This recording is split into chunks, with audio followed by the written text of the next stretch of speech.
buenos días, compañeras, compañeros. Estamos muy felices de poder generar este espacio de conversación sobre la realidad de Cuba de hoy, con la presencia de nuestro amigo, compañero embajador de Cuba en Chile, Jorge Lamadrid. Para Centro de Formación, Memoria y Futuro, ha sido una semana muy intensa. Esta semana ha partido uno de nuestros más queridos, históricos, miembros de la organización, y no podemos buscar un momento mejor para honrar bajo esta modalidad nuestro sentido homenaje que poder escuchar las palabras de nuestro querido compañero Félix Huerta. Bueno, una cosa que yo he tratado siempre a los chicos acá, que han sido mis alumnos, hay que ser perseverante, una cuestión que me importa mucho. Hay que aprender a ser humilde, a uno le cuesta mucho ser humilde, ¿eh? Pero para poder aprender hay que ser humilde, porque hay que aceptar que hay maestros, y hay que aceptar que hay gente que sabe más. Siempre me ha importado mucho tener coraje, ¿no? Que hay que ser corajudo para todo. Bueno, a mí siempre me ha importado mucho la capacidad de estudiar, ¿no? Que hay que ser estudioso.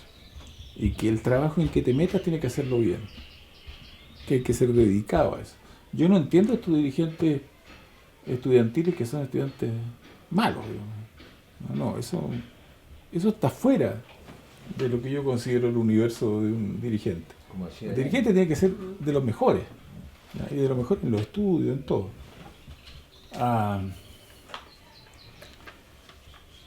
Otra cosa muy importante que yo creo que hay que ser capaz de dar y recibir afecto. Que a veces uno no lo aprende tan fácil en la familia, sino que lo aprende a veces en la vida. Pero creo que eso es muy importante para poder desarrollar tareas políticas. Creo que hay que ser capaz de expresar las discrepancias ideológicas y políticas, sin que eso signifique transformarse en enemigos, pero sí defender sus ideas, ¿ya? Quiero pedir un fuerte aplauso para nuestro compañero y amigo querido que permanecerá en nuestra memoria eterna, Félix Huerta.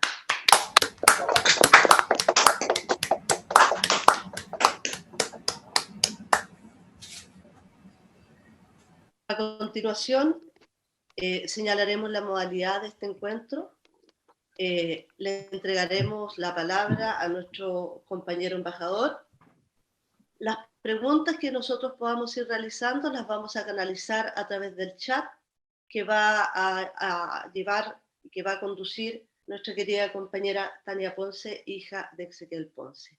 Así que sin mayor antecedente, le dejo con ustedes, con nuestro amigo embajador de Cuba. Compañero, quede usted con la palabra. Muy buenos días. ¿Se escucha bien, por favor? Perfecto. Compañero, muy bien. Muy bien. Muy buenos días. Para mí es un honor, una satisfacción real, ¿no? Poder compartir con ustedes este encuentro. Recuerdo con mucha satisfacción los encuentros que tuvimos en años pasados, en uno de los cuales tuve la posibilidad, el honor de conocer a Félix. Y nuestras condolencias a sus familiares, a todos ustedes, ¿no? Por el triste fallecimiento de Félix Huerta. Nuestro recuerdo y abrazo solidario, fraterno.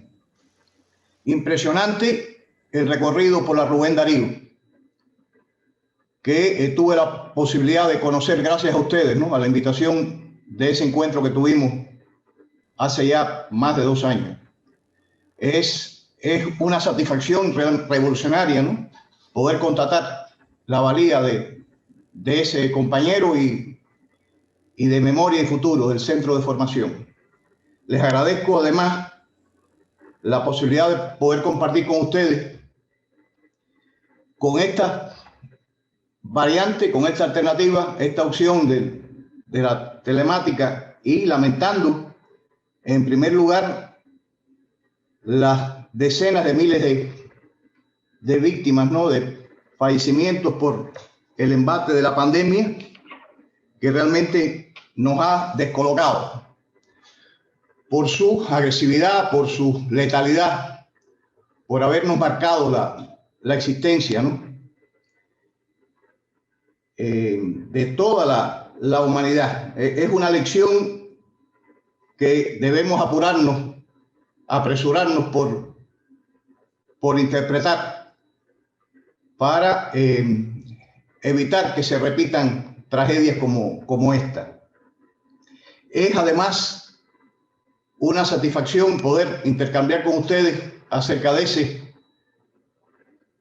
título, de ese encabezamiento de nuestro encuentro hoy sobre la realidad de Cuba hoy, acompañada de una tonada musical que es parte de la respuesta del pueblo cubano a las campañas que se han desatado en las últimas semanas y que es resultado de la rémora nefasta de la era de Donald Trump, del mandato de Donald Trump, que realmente irradió de agresividad, de injerencia, de subversión, que fue y ha sido el responsable de más de 240 medidas aplicadas contra Cuba en un despiadado recrudecimiento del bloqueo, aún en las condiciones tan difíciles impuestas por la pandemia. A ese punto ha llegado el genocidio de esa política anticubana de sucesivas administraciones norteamericanas, que ya llegan a los 60 años, ¿no?, en el bloqueo económico, comercial, financiero, en la guerra que mantienen contra el pueblo cubano más prolongada de la historia. Es al propio tiempo una buena enseñanza y una demostración de pensamientos, conceptos que nos animan permanentemente, ¿no? El principal, la unidad del pueblo. Sin esa unidad no hubiera sido posible enfrentar tan descomunales desafíos y tan despiadadas agresiones, sostenidas, repito, a lo largo de muchas décadas. Es una satisfacción, reitero, poder conversar con ustedes, poder intercambiar con ustedes, tomar sus preguntas. Les propongo unas breves palabras para dar espacio entonces a aquellos temas en los que ustedes deseen ampliar, profundizar, y que con mucho gusto, con satisfacción real, trataré de responder. La Cuba de hoy marca hitos. A más de 60 años del triunfo revolucionario, hemos alcanzado la consolidación política del país, por supuesto, la salvaguarda militar también, con conceptos tan diáfanos, claros, valederos, como el de la guerra de todo el pueblo, en el sentido de que una agresión a Cuba significaría una respuesta masiva de toda la población cubana, de esos 11 millones de cubanos que hacen historia todos los días en mi país. Esa determinación, esa estrategia, esos conceptos arraigados en cada uno de los cubanos ha sido la mejor prevención y da sentido a uno de los conceptos y pensamientos de nuestro general de ejército, Raúl Castro, de que evitar la guerra equivale a ganarla. Con esos logros, con esas virtudes políticas, militares, de capacidad defensiva de nuestra revolución, el país se adentra en este momento, por supuesto, en el inevitable enfrentamiento a la pandemia, con resultados muy alentadores, aunque lamentando todas y cada una de las 361 víctimas fallecidos que acumulamos, con las condolencias, ¿no? y el dolor de esas 361 familias, ¿no? que han perdido seres humanos, sus seres queridos. Pero se imaginarán lo que significa que al cabo de más de un año de embate de la pandemia, solamente esa cantidad de cubanos ha fallecido, cuando en más de un país, en regiones enteras, en continentes enteros, las cifras de fallecidos escalan a números escalofriantes. En ese embate, en ese enfrentamiento a la pandemia, en el que podemos después dar algún detalle sobre las estrategias que se han seguido y sobre todo la valía de contar con un sistema de salud consolidado, universal, gratuito, que nos ha permitido enfrentar el embate de la pandemia en condiciones muy ventajosas. Significativamente, todos ustedes habrán reparado en que en aquellos países en donde el Estado no ha cedido en sus facultades, en sus autoridades, en su fortaleza, es en donde mejor ha sido enfrentada la pandemia. Y en aquellos en donde el neoliberalismo implantó su nefasta impronta, las consecuencias han sido muy, muy negativas. Hay realizaciones concretas en el enfrentamiento a la pandemia. Y la prensa cubana, por ejemplo, hoy nos enorgullece un titular que ratifica en nuestro órgano del Partido Comunista de Cuba, Granma, que en este año la población íntegra del país será vacunada. Y será vacunada con vacunas cubanas, vacunas creadas por nuestros científicos, por ese ejército de jóvenes, de especialistas, de científicos, que han logrado desarrollar con excelente ritmo en este momento 5 candidatos vacunales. Es la respuesta de cuando la ciencia se pone en función de la salud de la población, sin escatimar recursos y en virtud de una voluntad política que garantiza la continuidad, la coherencia de esa política.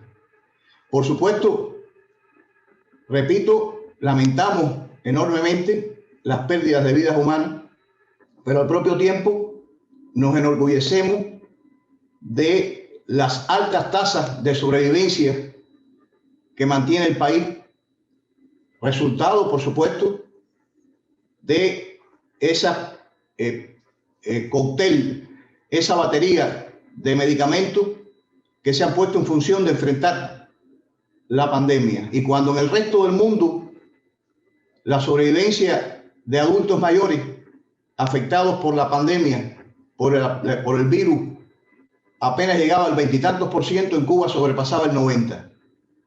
Esa es la razón por la que lamentamos tan pocas víctimas fatales.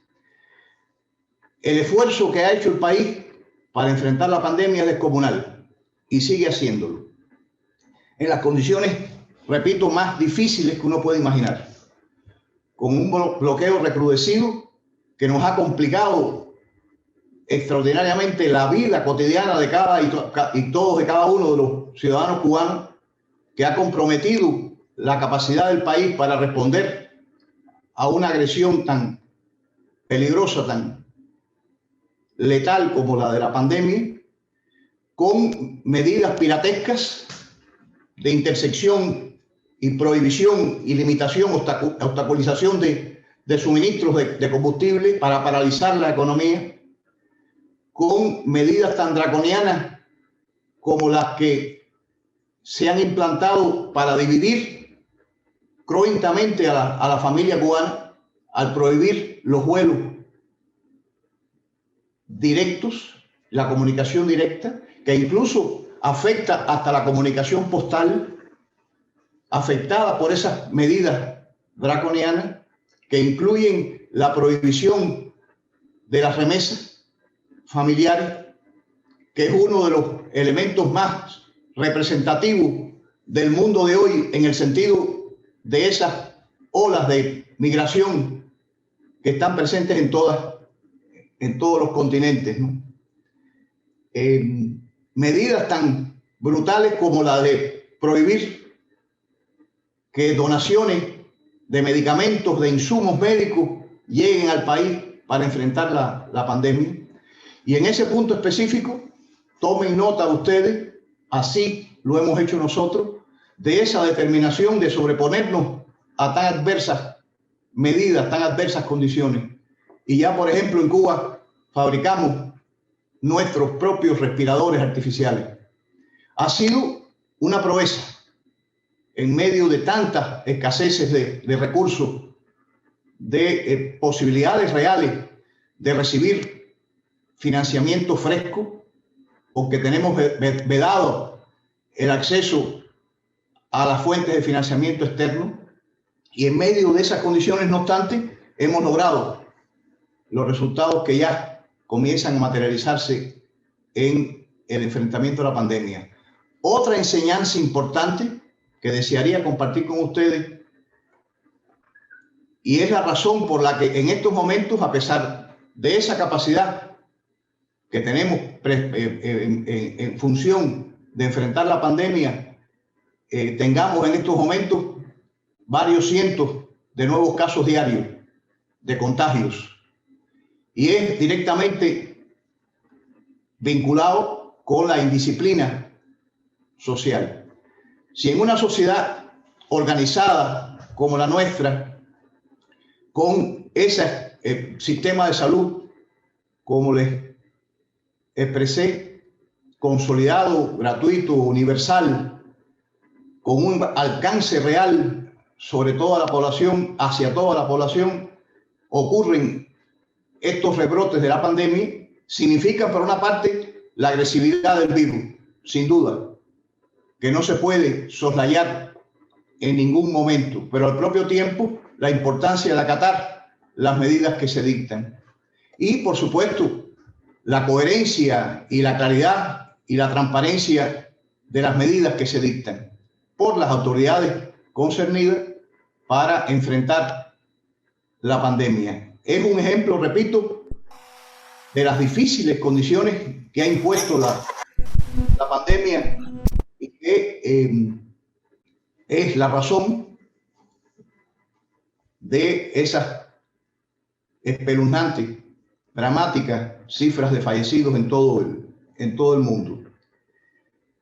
No por adversas las condiciones que vive el país, soslayamos la imperiosidad de acometer lo que se conoce como el reordenamiento económico, que es el objetivo esencial para ese último asalto que requerimos, que necesitamos para redondear, para poder alcanzar esa consolidación económica que tenemos ya en lo político y en lo militar y en lo social también, porque hay que reconocer que el sistema de seguridad social en el país es muy abarcador y está en condiciones, a pesar de las difíciles condiciones reseñadas, de atender las necesidades de nuestra población. la tarea de reordenamiento económico tiene que ver con un replanteo integral de nuestra economía y que no es, como se supone, algunos medios de prensa internacionales o locales, como en el caso de Chile, han malinterpretado el enfoque, el concepto, con titulares como que Cuba se abre a la empresa privada, etc. Y es que Cuba, desde el mismo triunfo de la revolución, estuvo abierta a la empresa privada. Y desde el mismo triunfo de la revolución, con una medida drástica, revolucionaria, genuina, legítima, le entregó la propiedad de la tierra a los campesinos que la trabajaban. Y creamos la propiedad privada, sí, en condiciones revolucionarias, en condiciones en que tal medida propiciaría un incremento de la producción, siendo un país agrícola. Desde entonces estamos empeñados en esa soberanía alimentaria tan indispensable, tan necesaria para consolidar cualquier proyecto económico, político, social. La tarea del ordenamiento económico abarcadora entraña, por ejemplo, hablando del sector no estatal, del cuentapropismo, como lo decimos nosotros, como lo calificamos, de ampliar el cúmulo de actividades económicas, sociales, en donde puede ejercerse y puede desarrollarse la iniciativa privada. Es también una señal de fortaleza, porque sin dudarlo, como ya hace desde varios años, propiciamos la presencia de inversión extranjera en Cuba. Y no significa ni con mucho ningún atisbo de claudicación ni de dejación de nuestros principios en una economía socialista y planificada, a la que seguimos, por supuesto, no solo apostando, sino comprometidos con que puede efectivamente y debe dar el resultado que el país y su población demandan. Esa tarea de reordenamiento económico, dentro de los aspectos más visibles, más notables, está el de la reunificación monetaria. Recuerdan ustedes que aquella decisión de hace más de 25 años se tomó en razón de las dificultades que enfrentábamos con aquel nefasto periodo especial en el que el país perdió más del 85% de su comercio exterior, que nos vimos aislados y, por supuesto, afectados especialmente por ese propio bloqueo, que en estos días, fíjense, se conmemora no, por favor, discúlpenme la palabrita, no. En estos días tenemos la evidencia cruel, genocida, un 12 de marzo de 1996, cuando fue proclamada la ley Helms-Burton. Uno de los episodios, de los instrumentos, si no legales, que no lo son, es todo lo contrario, arbitrario, injerencista, subversivo, extraordinariamente ilegal, que la llamamos la ley de la esclavitud y del odio, que era el diseño para una Cuba post-revolucionaria, que era el diseño para garantizar que Cuba regresara a ser lo que durante casi 60 años fue en las primeras décadas, primera mitad del siglo pasado, una neocolonia. Ese reordenamiento económico, repito, entraña la reunificación monetaria, esencial. Se imaginarán lo que significa una doble o triple contabilidad para la ejecución de los negocios por las empresas cubanas, para medir la eficiencia de su gestión. Era una distorsión permanente de la que había plena conciencia, pero que en los últimos 9 años estuvimos buscando la posibilidad, el país, de identificar el mejor momento para iniciar ese proceso de reunificación monetaria. Parecería que este era el peor momento, en medio de un bloqueo recrudecido y del azote de la pandemia. Sin embargo, la decisión es correcta, porque a pesar de esas difíciles condiciones no podíamos esperar, no podíamos postergar ni un momento más acometer ese reordenamiento económico que entraña un empoderamiento con legislaciones ya sancionadas de la gestión de las empresas, desatando esas reservas de productividad que tiene el país y que nos deben llevar a consolidar también en el plano económico nuestro proceso revolucionario. Es una tarea ciclópea, fíjense, porque aun cuando la reunificación monetaria es el punto más visible, entraña un cambio también de mentalidad, un cambio de mentalidad al que hemos sido convocados desde hace ya varios años, en primer lugar por nuestro general de ejército Raúl Castro, en el sentido de que no debemos seguir viendo, como hace unas décadas, a la inversión extranjera como un complemento indeseable.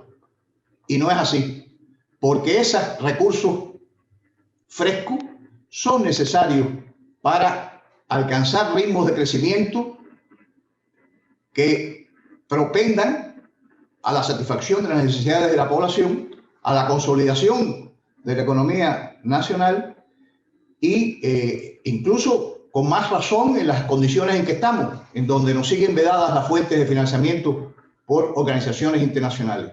Y por supuesto, a las cuales no acudiríamos, porque tenemos sobrados ejemplos de lo que significa los endeudamientos con el Fondo Monetario Internacional, que no tienen nada que ver con las proyecciones, con la política que ha mantenido Cuba.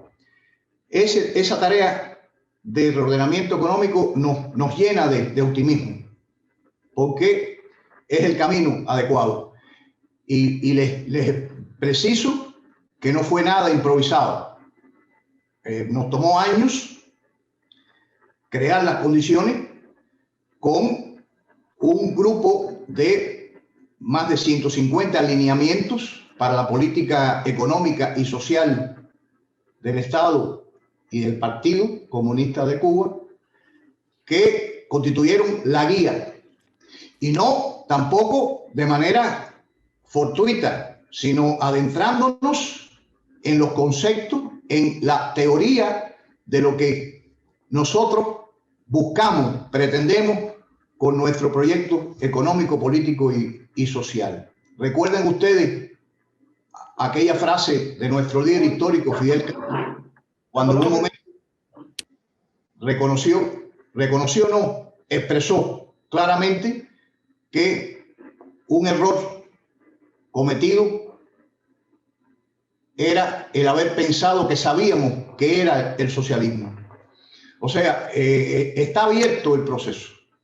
Y Cuba ha demostrado, con la unidad del pueblo, con la participación masiva, con ese requisito esencial de la participación popular, que es posible enrumbarnos en esos objetivos, ¿no? En esos cometidos de desarrollo del país.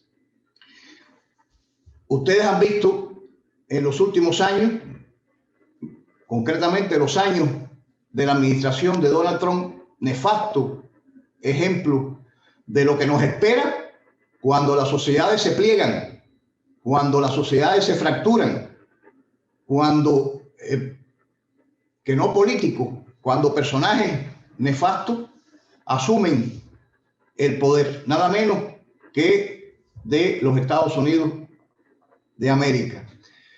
Les decía que Trump y sus acólitos, su secretario de Estado Pompeo y los anteriores también, Tillerson, en general la ejecutoria de esa administración promovió nada menos que 240 medidas en contra de Cuba, con el objetivo directo de asfixiarnos económicamente. No importa las víctimas que ellos causaran, sin importarle las penurias y el daño que le causan a la familia cubana.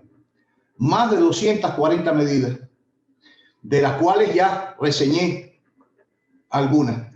Y la rémora de esa nefasta política, agresiva, subversiva, injerencista, ilegal, como lo es la propia política del bloqueo económico, comercial y financiero, ha generado a su vez estas campañas de última hora, en donde se pretende, con una cancioncilla cantada por raperos que son al final detritus de su propia población, porque observen esos raperos de la cancioncilla de Patria y Vida, que podemos hablar después en detalle de lo que significa esa frase, que originalmente fue pronunciada por nuestro comandante en jefe, por nuestro líder histórico Fidel Castro, en el año 1991, son negros. Miren qué contradicción, porque la revolución ha sido el paradigma de la reivindicación social de la dignidad humana de poblaciones discriminadas históricamente. La consecuencia de la esclavitud, sectores de población preteridos, ignorados, periféricos, discriminados históricamente. Y la revolución los dignificó. Y resulta que estos negros, vamos a llamarlo así, directamente, producto de la propia mercenarismo en el que han caído, son los que producen esta cancioncilla con la que pretenden derrotar a la revolución. Pero no solo eso, sino que, por ejemplo, en el día de hoy, y aludo al 13 de marzo, que recuerden siempre, ustedes lo saben perfectamente, el centro de formación tiene un concepto meridiano en su nombre: memoria y futuro. Y el pueblo que ignora y que desconoce y que abandona su historia no tiene futuro. Esa es nuestra también propia convicción. Y un 13 de marzo de 1957, un grupo de jóvenes increíblemente audaces, comprometidos, revolucionarios hasta la médula, asaltaron el Palacio Presidencial en Cuba, un 13 de marzo. Y el objetivo era, miren qué medida más radical, miren qué acción más determinante, miren qué acción más proporcional a la situación que vivía el país, de no solo el latrocinio, el robo, la corrupción, el entreguismo a los intereses de las compañías norteamericanas por parte de nuestros recursos naturales, sino también del asesinato en masa de nuestros jóvenes. Y el objetivo era ajusticiar al tirano. Miren qué clase de determinación en ese grupo de jóvenes liderado por José Antonio Echeverría, un joven católico, apostólico y romano. Fíjense, José Antonio Echeverría, sus amigos le llamaban Manzanita. Paradigma de la juventud cubana, paradigma de esa convicción y de esa entereza de emancipación, de soberanía, independencia, liberación del país. 13 de marzo, fecha histórica para nosotros. Y precisamente hoy pretendían hacer estos grupúsculos un espectáculo en la Plaza de la Revolución. Y los participantes, queridos compañeros, eran los mismos vendepatrias y mercenarios de siempre, algunos autoproclamados artistas que lo que han hecho es profanar nuestra enseña nacional con supuestas instalaciones artísticas que de eso no tienen nada, y sí en función de hacerse notar, de buscar un espacio de reconocimiento y de difusión pública para, a partir de esa plataforma, realizar estas acciones subversivas.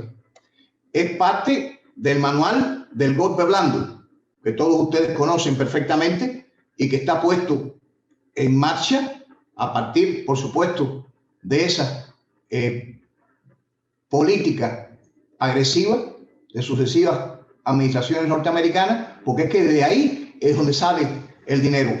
Fíjense, y es un ejemplo que comparto una vez más con ustedes. Es posible que ya lo haya hecho. Me disculpan si ya ustedes lo oyeron.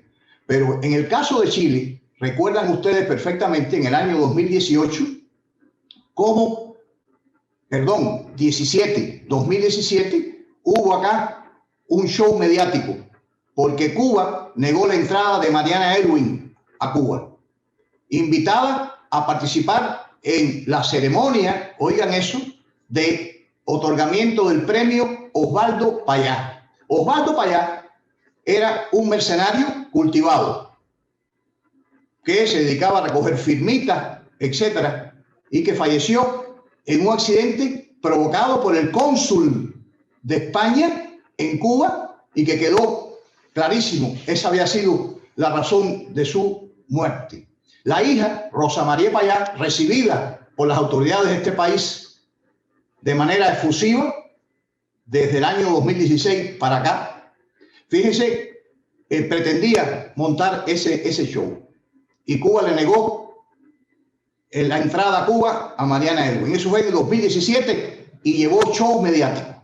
En el 2018 fueron los dos parlamentarios, Bellolio y Calisto, que también iban en función de aupar, de darle dimensión internacional a esa provocación montada por una mercenaria inmunda como Rosa María Payá. Y a uno lo expulsamos del país y al otro no lo dejamos entrar. Injuria. Injuriamos a dos diputados de la República. Yo fui convocado a la Cancillería para entregarme una nota de protesta porque habíamos injuriado a dos diputados de la República. Eso fue en el 2018. Otro show mediático.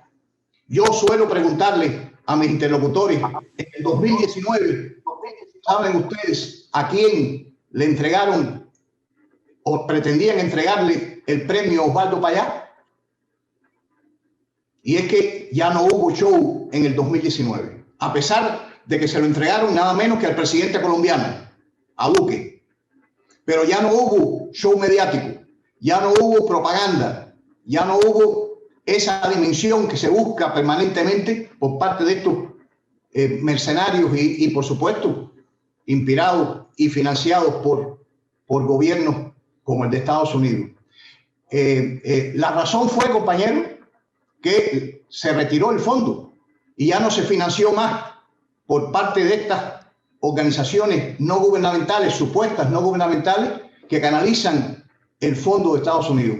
Y si ustedes habría alguna duda, pueden citar y pueden acudir a los sitios web del National Endowment for Democracy y al USAID, a la agencia de ayuda de Estados Unidos, en donde se detallan los billones de dólares que se dedican a la subversión en Cuba.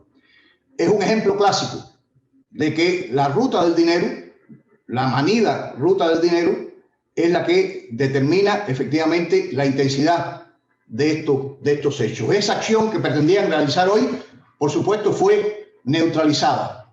Como ha sido neutralizada las acciones también que grupúsculos en Chile han montado frente a nuestra embajada en Los Leones, en la comuna de Providencia, intentando crear ese ambiente de que ahora sí se cae la revolución. Y fíjense, si el propósito al final es más que deleznable, más que traidor y antipatriótico, que algunos de estos personajes abogan por una invasión norteamericana a Cuba. Y al propio tiempo, la inmensa mayoría, por no decir todos, se han expresado a favor del bloqueo de Estados Unidos a Cuba. Miren qué clase de especímenes enfrentamos. Y por supuesto, no solo enfrentamos, sino que derrotamos hace rato y que esos intentos van a seguir siendo baldíos, porque se enfrentan con un proceso genuino, señor mío, un proceso y una revolución que está enraizada en las propias orígenes de nuestra independencia y soberanía. Me detengo. Son las 11:15. Quizás he hablado demasiado, me disculpo por ello. No solo pretendía hacer una pequeña introducción para darle entonces espacio a las preguntas a ustedes. Con la misma disposición, fíjense, de que si hoy el tiempo no nos alcanza, reunirnos de nuevo. La pandemia, la lamentable pandemia, ha dado pie entonces a estas posibilidades, ¿no?, de encuentros telemáticos, en donde resultará siempre para mí un gusto, un placer poder compartir con ustedes unos minutos. Y, por supuesto, una vez más, agradecerles a todos ustedes, Jaime, Rafael, a todos los miembros del Centro de Formación, Memoria y Futuro, por esta posibilidad de conversar con ustedes. Y repito, me detengo acá y me disculpo si, repito, he sido demasiado extenso. Muchas gracias. Querido Jorge, de ninguna forma ha sido demasiado extenso. Estamos muy pendientes de lo que estás contándonos y quisiéramos saber mucho más también. Así que también invito al público a hacer sus preguntas a través del chat. Y una de las preguntas, Jorge, es sabemos ya que la asunción de Biden ha sido como un cambio cosmético únicamente a lo que refiere a Cuba, pero sí quisiéramos saber si estos cambios positivos que se están dando en los gobiernos de Latinoamérica pudieran tener una influencia en Cuba. Perfecto. ¿Puedo responder? Sí, adelante, estamos pendientes de ti, así que no te disculpes, estamos muy contentos que estás aquí con nosotros. Muchas gracias, igualmente. Expectativas surgen siempre. Fíjense si son reales esas expectativas que surgen cada 4 años, con cada nueva elección. Recuerden ustedes algunos falsos o fracasados agoreros que cuando Donald Trump asumió la presidencia de Estados Unidos como empresario al fin pensaban que iba a ser favorable a los negocios con Cuba, a abrir el negocio con Cuba, etc. Fíjense hasta dónde llegan las expectativas, ¿no?, que se crean. Se imaginarán lo que significan 12 administraciones norteamericanas, 12 fuentes de expectativa. La de Biden es una más. A lo que nos atenemos es a lo que ha dicho o decía su propio equipo de campaña, ¿no?, de que estaban en condiciones y dispuestos a retomar la política de su antecesor, de Barack Obama, hacia Cuba, que como ustedes recordarán, fue posible en virtud de esos cambios el restablecimiento de las relaciones diplomáticas. Sin embargo, con la asunción de Donald Trump se dio una de las contradicciones más notables que uno pueda imaginar, y es que dos países con relaciones diplomáticas como Cuba y Estados Unidos, resulta que eran, uno de ellos, Cuba, objeto de las agresiones más insólitas, crueles, ilegales que se puedan imaginar, entre dos estados con relaciones diplomáticas. Por supuesto, las expectativas siempre son reales. Sin embargo, aténganse ustedes, como nosotros, como cualquier observador, a lo dicho hace apenas unos días, ¿no?, por un vocero de la Casa Blanca, en el sentido de que no es una prioridad para la administración Biden modificar o entrar a analizar la política hacia Cuba. Para Cuba, para su población, es imperioso que eso ocurra, porque recuerdan ustedes que apenas unos días de dejar la Casa Blanca, el Departamento de Estado de Estados Unidos incluyó a Cuba en la lista de los países patrocinadores del terrorismo. Una de las últimas agresiones de Donald Trump contra Cuba, pero que al propio tiempo entrañan consecuencias muy negativas, y por ende urge que el gobierno de Estados Unidos rectifique de inmediato esa decisión ilegal y retire a Cuba de esa nefasta lista que en definitiva es resultado también de esas atribuciones indebidas, ¿no? Excesivas, ilegales que se atribuyen las autoridades norteamericanas para calificar a terceros. De expectativas estamos todos llenos. Sin embargo, la determinación nuestra es seguir adelante. Ahí sí no hay duda ni expectativa. No, es una realidad, como dicen ustedes en su convocatoria, la Cuba de hoy, que es enfrentar con determinación esa política de bloqueo económico, comercial y financiero que en este momento está siendo mantenida por la administración Biden. Para América Latina, ahí hay otra lectura. Una lectura más, por supuesto, más integral. Recuerden ustedes que Cuba se activa como tema de política interna en Estados Unidos cada 4 años, en razón de las campañas electorales, por la cada vez menos influyente acción de esos núcleos duros de contrarrevolución cubana radicados en Miami. Y que, repito, pierden influencia y poder todos los años, cada día más.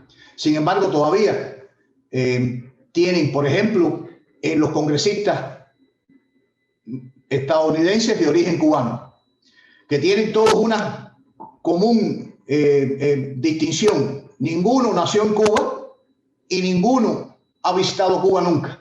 Y sin embargo, son los paladines de las agresiones y de las acciones que Estados Unidos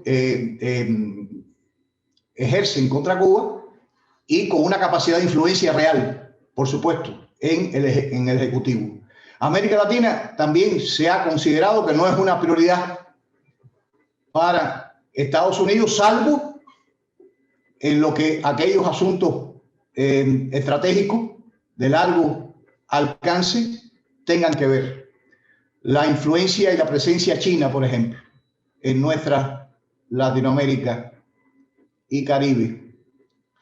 Hay señales sobradas, ¿no?, que hay que observar detenidamente, pero recuerden ustedes que ya, y es solo un comentario, no voy a calificarlo, no me malinterpreten, aunque están grabando, etcétera, nuestro encuentro, pero es muy significativo que una de las primeras acciones realizadas o decisiones ejecutadas por la administración Biden haya sido el bombardeo a Siria.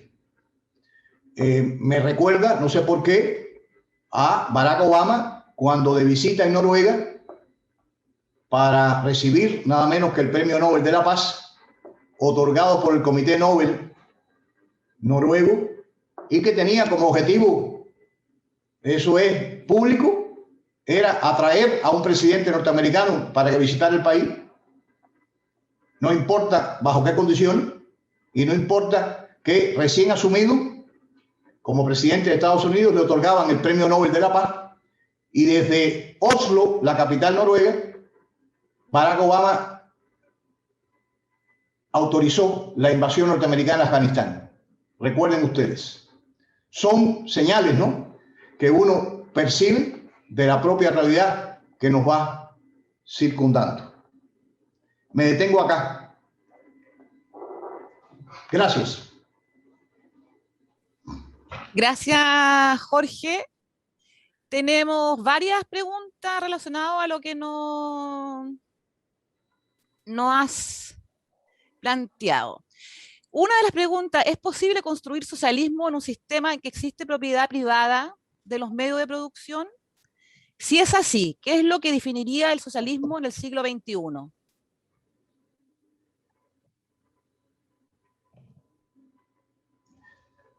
Vamos respondiéndolas de inmediato. ¿De acuerdo? Sí. De acuerdo. Hay conceptos que son meridianos, decisivos. Ustedes se imaginarán lo que significaría, por ejemplo, para Cuba renunciar a una economía planificada y llegar al punto en el que el destino de recursos naturales del país sea decidido por entidades que no tienen nada que ver, no solo con las autoridades del país, sino con el destino del país. Hay cuestiones esenciales que guardan relación íntima con la propia esencia de un sistema diferente, compañero. No estamos hablando de un sistema unificado. Estamos hablando de un sistema económico, político y social diferente, en el que el control de los principales recursos del país debe ser de dominio público, de dominio popular. Y cuando digo dominio popular, digo en el interés, en el mejor interés de la población íntegra. Hay incompatibilidades, sin duda, ¿no? Pero reitero, estamos hablando de sistemas diferentes. Fíjense si es posible que convivan la propiedad privada con un sistema socialista. Ya les puse el ejemplo.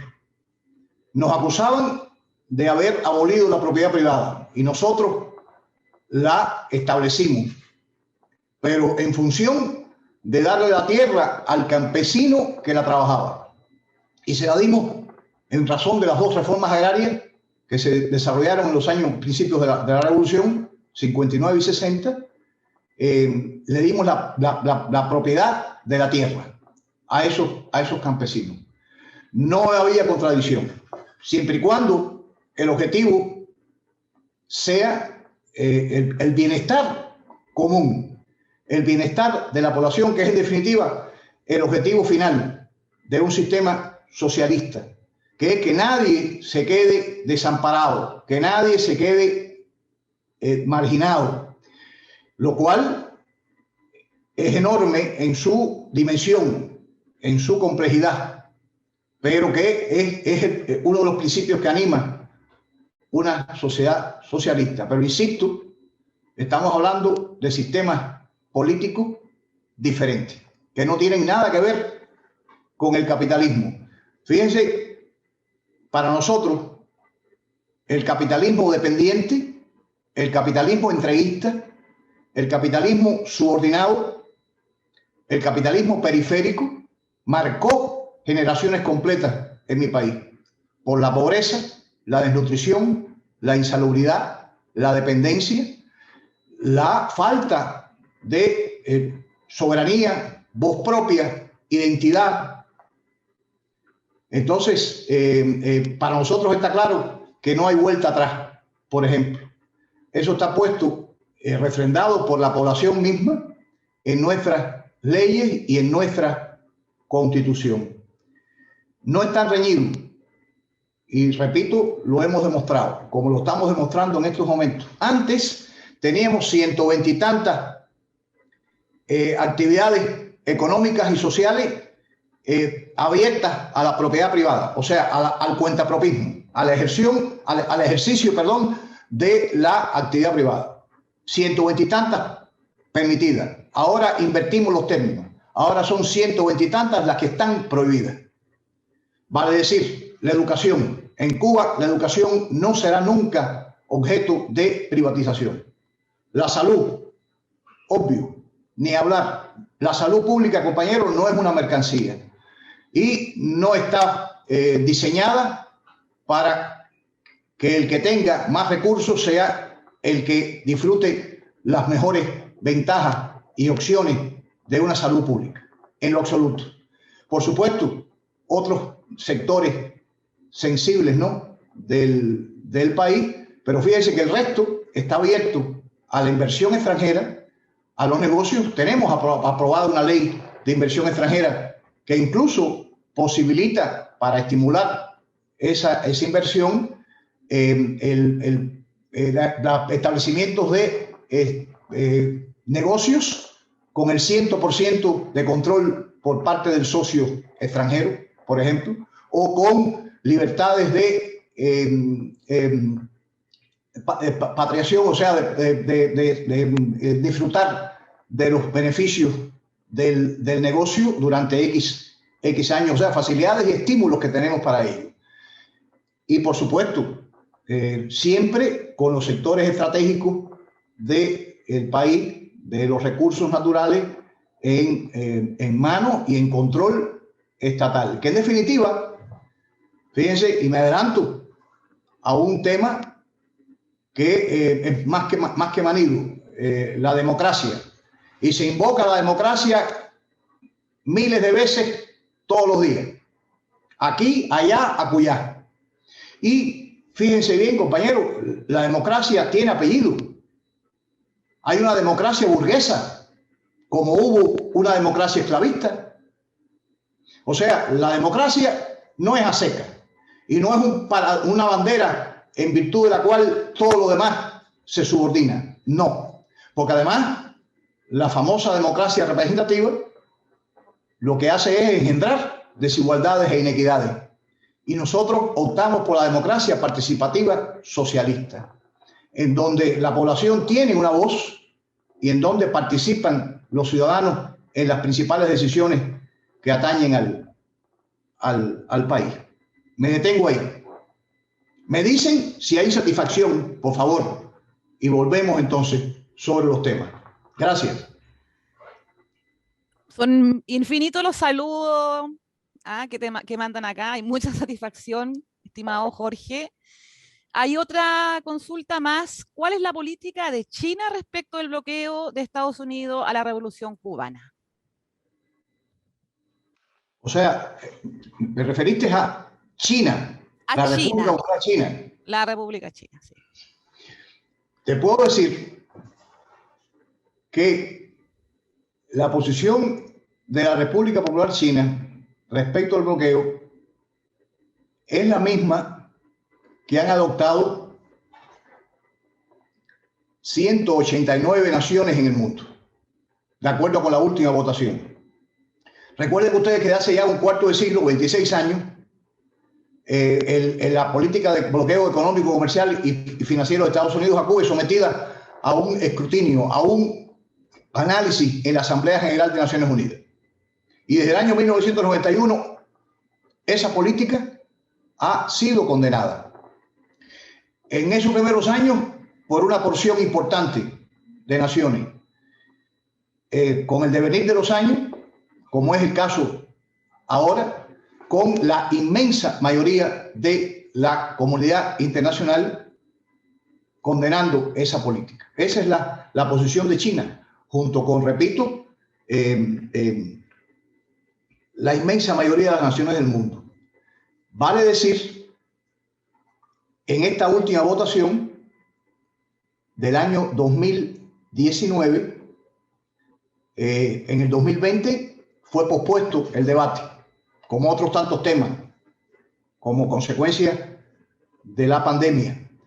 En este año 2021, para el mes de junio, fines del mes de junio, está previsto abordar el tema del bloqueo económico, político, comercial contra Cuba en la Asamblea General de Naciones Unidas. Hay sobradas evidencias, como en años anteriores, de las afectaciones que provoca esta política. Y el compromiso de la inmensa mayoría, una vez más, de las naciones del planeta, condenando esa política. Ha habido recientes excepciones y las abordo porque son ejemplos deleznables de lo que ocurre cuando se abandona por razón de una dependencia de claudicación plena los intereses nacionales. Y en esta votación del año 2019, dos gobiernos latinoamericanos se plegaron a esa política, Colombia y Brasil, por primera vez en la historia. Porque siempre Estados Unidos, por supuesto, responsable de la política con su aislamiento a cuestas, imperio al fin soberbio y brutal, igual que todos los imperios, desconoce las resoluciones de Naciones Unidas. E Israel, su aliado y gendarme regional, son los dos votos a favor del bloqueo. En esta última ocasión, nada menos que los gobiernos de Brasil y Colombia se sumaron a esa política. Fíjense qué descrédito, qué desprestigio, que gobiernos latinoamericanos voten contra una política que está reconocida y denunciada como genocida a nivel mundial. Es lo que puedo decirte. China forma parte de ese grupo mayoritariamente, enormemente mayoritario de naciones que condenan el bloqueo. Pero al propio tiempo, yo debería añadir, resulta uno de los históricos aliados de Cuba. En lo político, con posiciones como esta, ¿no?, de condena al bloqueo, y en lo económico, con emprendimientos y proyectos importantes de China en Cuba y de Cuba en China. ¿Recuerdan ustedes cuando el año pasado los primeros datos que se daban sobre la incidencia de la pandemia, salió a reducir un laboratorio chino con proyectos de producción de medicamentos, en concreto el interferón alfa 2B recombinante, que se producía en China, producto de intercambios y de proyectos de colaboración entre ambos países. Es lo que podía decirle. Incluso abundé un poco más y abordé el tema de el voto contra el bloqueo en Naciones Unidas. Muchas gracias. Estimado Jorge, otra pregunta que surge también es ¿en qué momento se encuentran las relaciones de colaboración con Rusia? Claro, no, hay coherencia y reconozco también importancia en el enfoque de las preguntas, porque son sin duda potencias mundiales, ¿no? Con Rusia, compañeros, estamos en estos momentos en uno de los mejores momentos, incluso históricos, de las relaciones. Sin ánimos de comparar, por supuesto, lo que significaba la relación cubana con la Unión Soviética, con la ex Unión Soviética, hemos avanzado de una manera constructiva, productiva, fluida, en el desarrollo de las relaciones en las nuevas condiciones de la Rusia post-soviética, reconociendo, como hay que reconocer, a Rusia como un actor fundamental en el concierto internacional. Las relaciones marchan excelentemente. Tenemos intercambios notables de comerciales, fluidos intercambios políticos,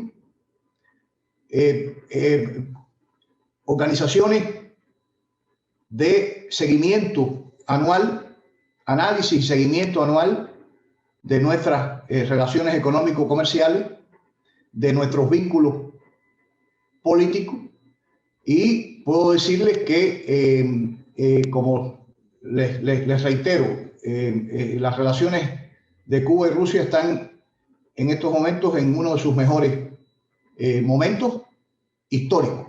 No se trata de establecer comparaciones, pero a lo largo de muchos años, en este momento puedo calificar como excelentes las relaciones entre los dos países. Gracias. Gracias, compañero. Otra pregunta que surge es en cuanto al ordenamiento económico. ¿Qué papel puede tener a futuro el gran desarrollo que Cuba ha logrado en biotecnología e industria farmacéutica? Total acierto en la pregunta. Importante. Fíjense, Cuba es un país de escasos recursos naturales. Para nadie es un secreto. Y eso fue correctamente interpretado por nuestro líder histórico. Y recuerdan ustedes algo que hemos recordado mucho en estos últimos meses de enfrentamiento de la ciencia frente a la pandemia, el concepto de Fidel Castro, nuestro líder histórico, de que el futuro de Cuba tiene que ser necesariamente un futuro de hombres de ciencia. Ahí es donde está la inversión estratégica que ha hecho la Revolución Cubana, sembrando educación y cultura.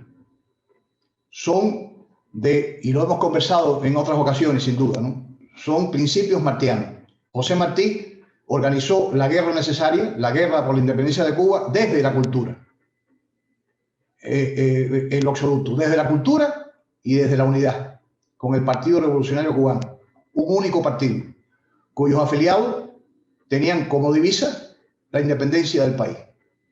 Miren qué clase de ejemplo de unidad más notable. Como aporte a la ciencia política mundial. Un partido único, con un solo objetivo. Miren qué plataforma más sólida, más, diríamos, coherente, firme, eficaz. En el caso de la propia ejecutoria nuestra, la vida ha demostrado cuán acertado estaba nuestro líder histórico Fidel Castro en ese enfoque. Y hoy la comunidad científica en Cuba es un baluarte de la salud pública, de la ciencia en función de la salud de la población, pero también como formador de cooperación internacional. Para este embate de la pandemia, por ejemplo, tenemos vínculos en estos momentos en función de las vacunas cubanas, de los candidatos vacunales cubanos, con India, con Pakistán, con Vietnam, con Irán, por supuesto, sí, Venezuela. Tenemos vínculos también con otros países, sobre todo en función de el cumplimiento de las fases de ensayos clínicos de los candidatos vacunales. Pero fíjense lo que significa en la estrategia y en el futuro contar con 5 candidatos vacunales propios. Eso es resultado de la fortaleza de ese sector y en esa misma medida hay que reconocer su tremenda presencia, su tremenda influencia en un enfoque, y está la pregunta muy bien enfocada en la tarea del ordenamiento económico. Es la ratificación del sector científico cubano, de la investigación farmacéutica y biotecnológica como estrategia esencial en el futuro del país. Y no solo del país, sino del mundo, en el cual hay ejemplos de intercambios nuestros y de proyectos con organizaciones internacionales, la Organización Mundial de la Salud, Organización Panamericana de la Salud también, con las que se han desarrollado proyectos tripartitos en países latinoamericanos como Brasil o en África, en enfrentamiento de enfermedades tan persistentes y peligrosas como el paludismo, por ejemplo. Pero tiene un lugar de privilegio, porque es nuestro recurso fundamental, el hombre. Y su capacidad creativa en función, en este caso, de la salud de la población. Gracias. Muchas gracias, compañero. Y como último, no va a ser una pregunta, sino queremos saber concretamente qué podemos hacer nosotros para expresar nuestra solidaridad con Cuba. Es lo que más nos interesa. Yo pudiera incluso apresurarme a comentarle que este encuentro es parte esencial de ese empeño que ustedes puedan tener, esa posibilidad de intercambiar con ustedes y de conversar sobre temas de esa actualidad cubana de hoy. Es fundamental. Hay campos, frentes en donde incluso en los últimos años se ha entronizado o se ha focalizado las campañas contra Cuba. Es increíble, sencillamente notable la influencia que las redes sociales ejercen hoy en día en la vida cotidiana. Y en esa misma medida, esas redes son utilizadas para lanzar estas campañas de infundio y de mentiras y subversión contra Cuba. Es ahí en donde hemos nosotros decidido desde Cuba y desde cada una de las embajadas de Cuba en el exterior poner rodilla en tierra y enfrentarla. Por supuesto, con más o menos recursos y con más o menos posibilidades reales, ¿no? Recuerden ustedes que tenemos 150 embajadas y oficinas en el exterior. Competimos con los gigantes, China, Brasil, en número de representaciones, pero al propio tiempo ello es posible porque, y de esto ya les he hablado en otros encuentros a ustedes, 40% de esas 150 oficinas están compuestas por una pareja, el funcionario y su cónyuge. Otro 40% están integradas por dos parejas, dos funcionarios y sus cónyuges. Y solo el 20% son embajadas mayores, en dependencia, por supuesto, del nivel, la importancia de las relaciones en los países respectivos. Esa presencia nos da una buena plataforma, ¿no? Pero es en las redes sociales en donde efectivamente se juega buena parte de esta, diríamos, campaña por la verdad, porque se tergiversan la realidad cubana de manera insidiosa, permanente, totalmente ajeno de manera inmoral y ajena a elementales principios éticos. Se miente permanentemente. Donald Trump fue el campeón de la mentira. Ustedes tienen por ahí las evidencias, existen las evidencias, y buena parte de esas mentiras estuvo dedicada a Cuba.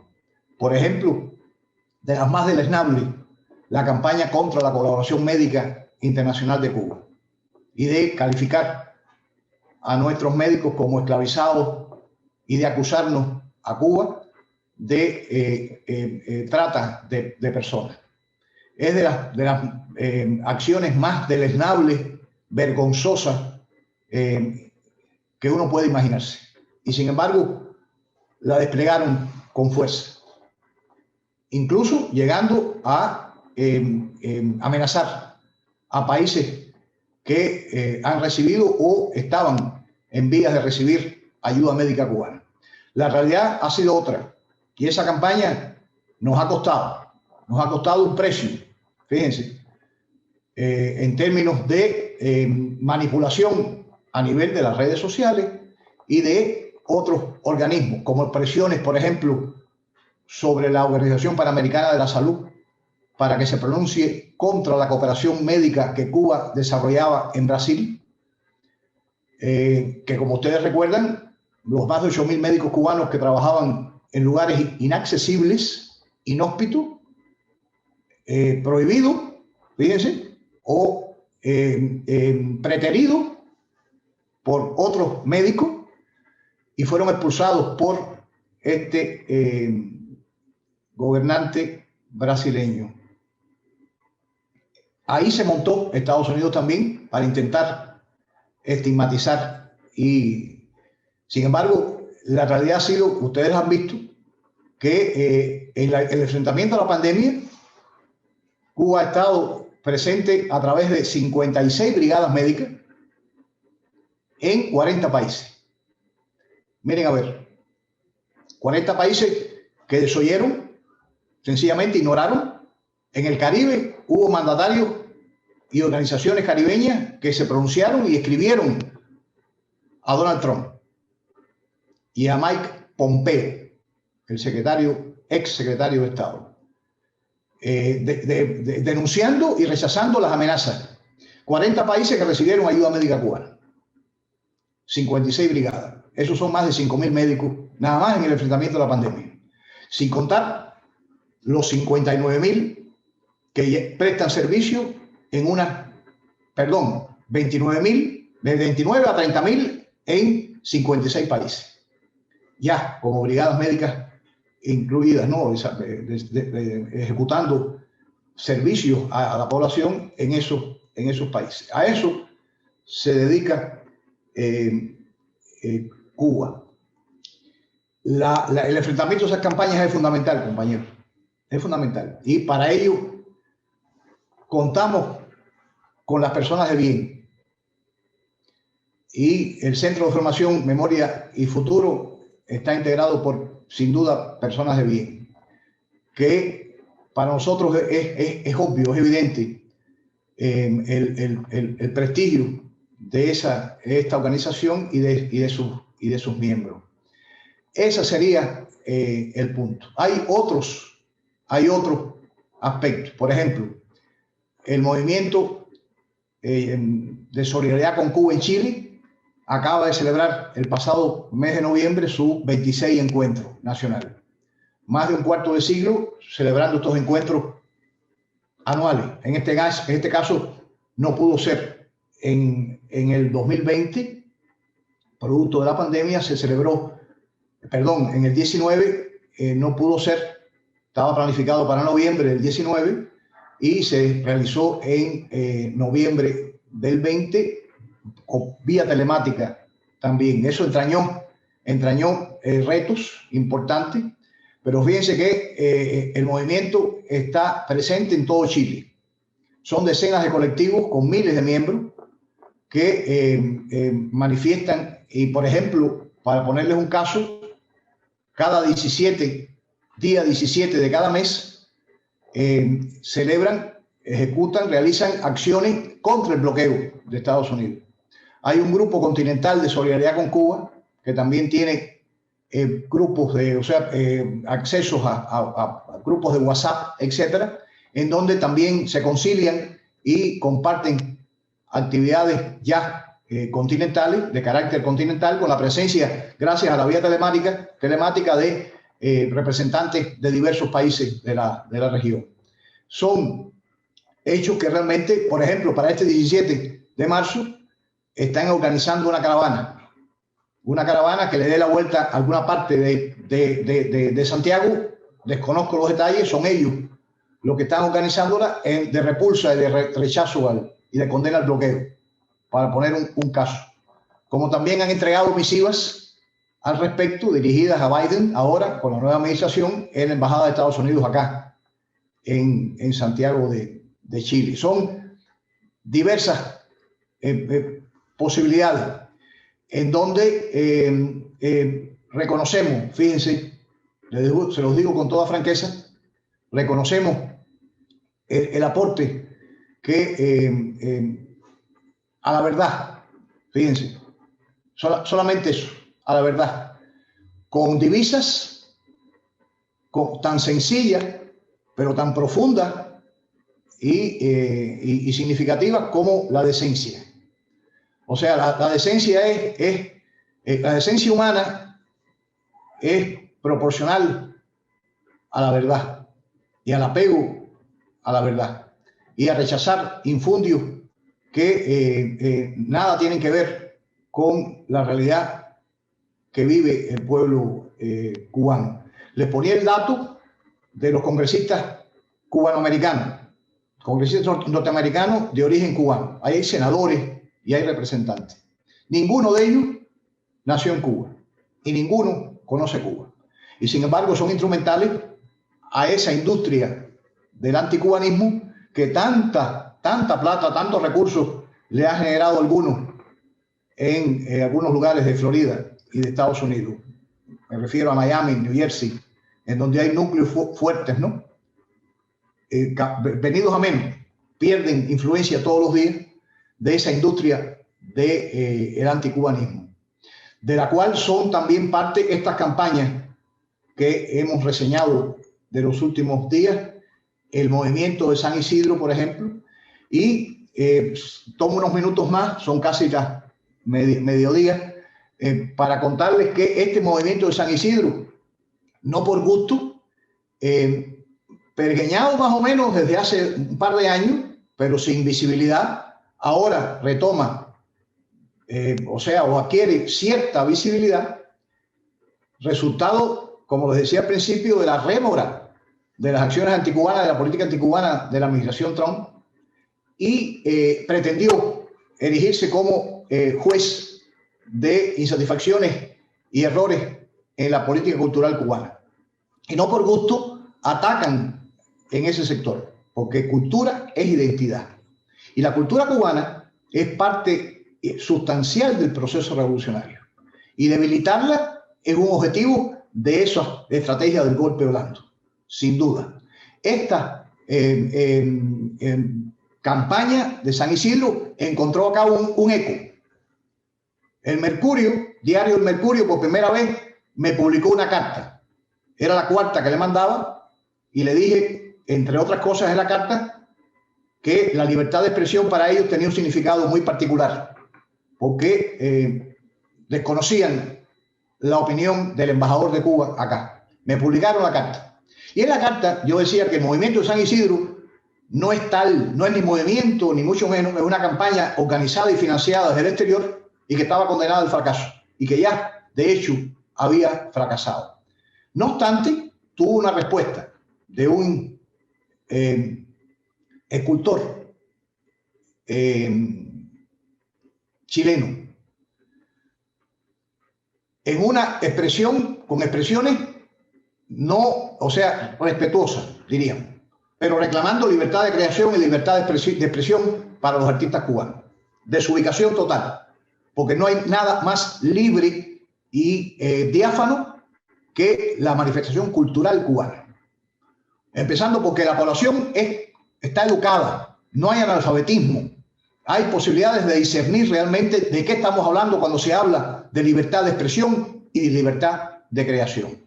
Entonces, y el Mercurio después publicó un artículo en el que 3 intelectuales, vamos a llamarlo así, chilenos, llamaban a la intelectualidad chilena a sumarse al apoyo del movimiento San Isidro.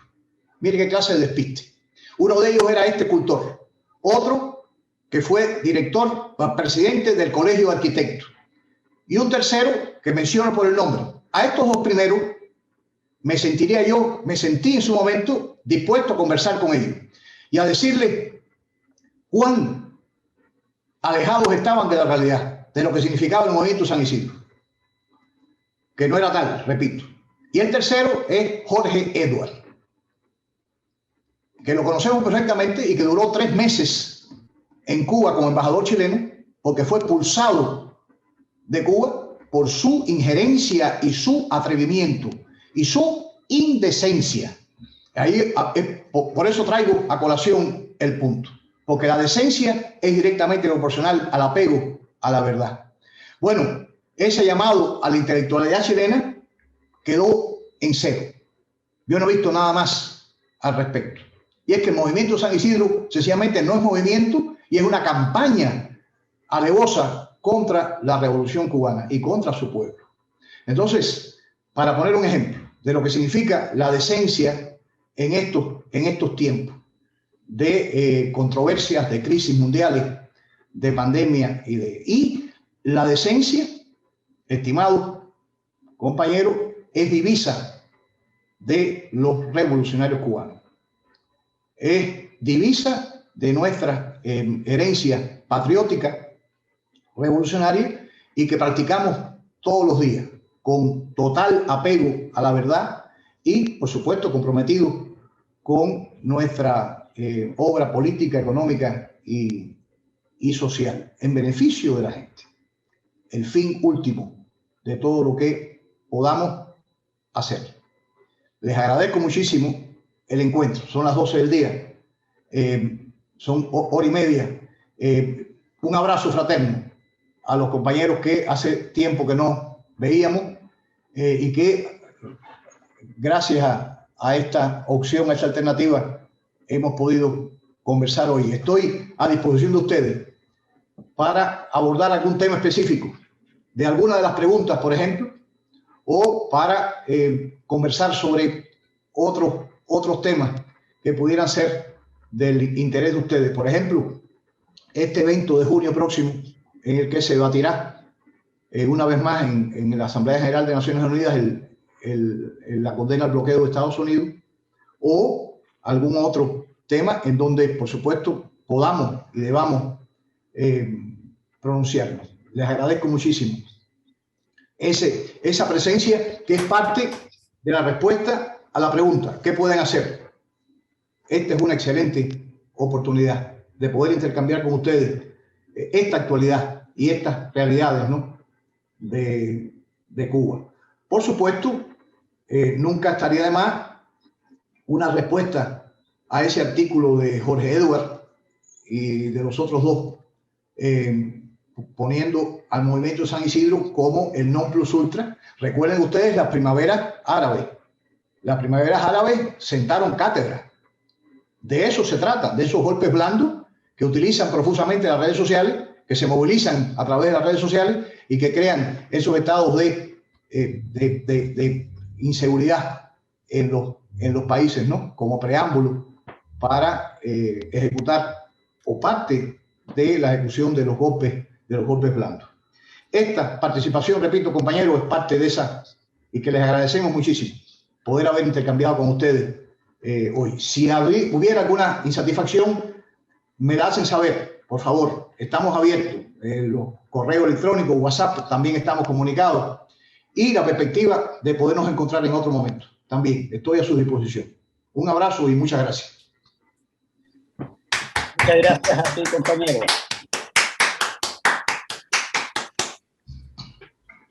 Muchas gracias, compañero. Oh, Jaime, un abrazo, Jaime. Mira, para nosotros ha sido un honor este encuentro, que lo teníamos diferido hace mucho tiempo por esta maldita pandemia, y te decía yo, siempre que nos encontramos, ¿cuándo nos volvemos a juntar?